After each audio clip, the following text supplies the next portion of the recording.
أعوذ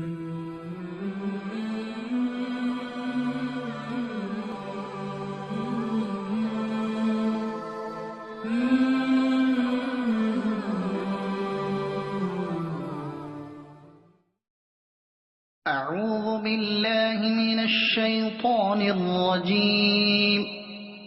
بسم الله الرحمن الرحيم.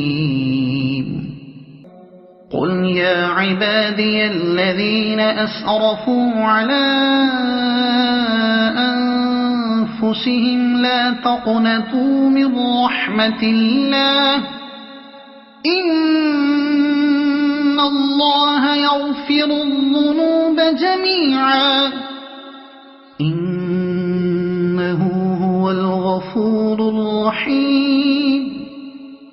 وأنيبوا إلى ربكم وأسلموا له من قبل أن يأتيكم العذاب ثم لا تنصرون.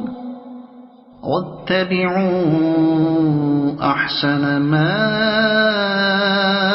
أنزل إليكم من ربكم من قبل أن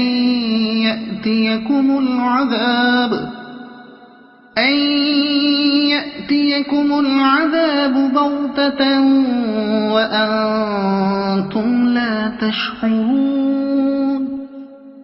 أن تقول نفس يا حسرة على ما فرطت في جنب الله وإن كنت لمن الساخرين.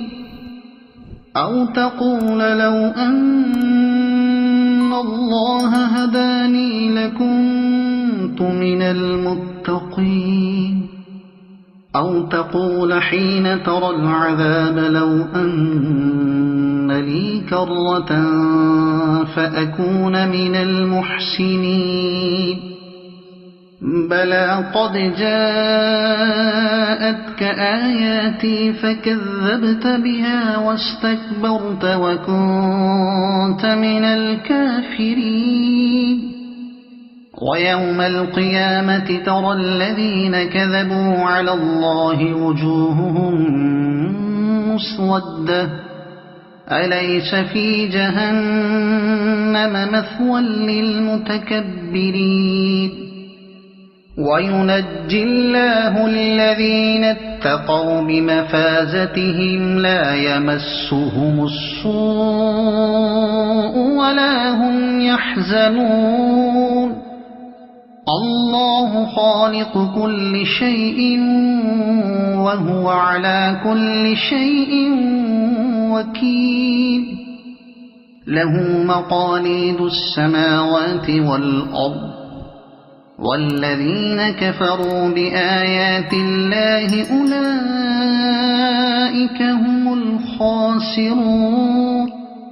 صدق اللہ العظیم. سورہ جمر ترجمہ تفسیر چھٹا رکو. اللہ کے نام سے شروع جو بہت مہربان رحمت والا.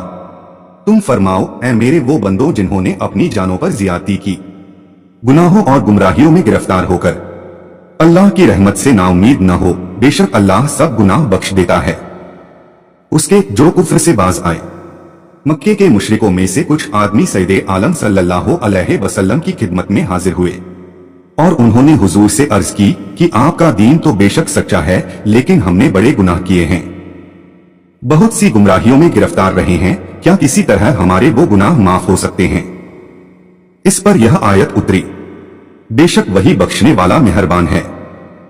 اور اپنے رب کی طرف رجوع لاؤ, توبہ کر کے اور اس کے حضور گردن رکھو اور سچے دل کے ساتھ فرمان برداری کرو.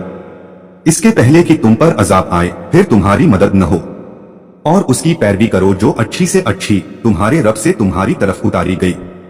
وہ اللہ کی کتاب قرآن مجید ہے.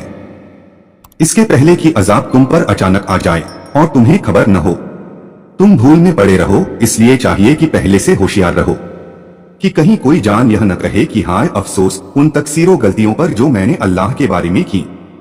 कि उसकी इताअत बजा न लाया और उसके हक को न पहचाना और उसकी रजा हासिल करने की फिक्र न की, और बेशक मैं हंसी बनाया करता था अल्लाह ताला के दीन की और उसकी किताब की। या कहे अगर अल्लाह मुझे राह दिखाता तो मैं डर वालों में होता। या कहे जब अजाब देखे किसी तरह मुझे वापसी मिले और दोबारा दुनिया में जाने का मौका दिया जाए कि मैं नेकियां करूं। इन बातिल बहानों का जवाब अल्लाह ताला की तरफ से वह है जो अगली आयत में इरशाद होता है, हाँ क्यों नहीं, बेशक तेरे पास मेरी आयतें आई तो तूने उन्हें झुटलाया और घमंड किया और तू काफिर था। यानी तेरे पास कुरान पाक पहुंचा और सच झूठ की राहें साफ स्पष्ट कर दी गई और तुझे हक और हिदायत इख्तियार करने की कुदरत दी गई। इसके बावजूद तूने हक को छोड़ा और उसको कबूल करने से मुंह मोड़ा, गुमराही अपनाई, जो हुक्म दिया गया उसकी जिद और विरोध किया। तो अब तेरा यह कहना गलत है कि अगर अल्लाह ताला मुझे राह दिखाता तो मैं डर वालों में होता, और तेरे तमाम बहाने झूठे हैं। और कयामत के दिन तुम देखोगे उन्हें जिन्होंने अल्लाह पर झूठ बांधा और अल्लाह की शान में ऐसी बात कही जो उसके लायक नहीं है, उसके लिए शरीक बनाए, औलाद बताई, उसकी विशेषताओं का इनकार किया।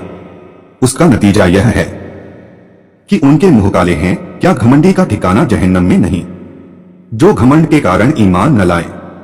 और अल्लाह बचाएगा परहेजगारों को उनकी निजात की जगह, उन्हें जन्नत अता फरमाएगा, न उन्हें अजाब छुए और न उन्हें गम हो।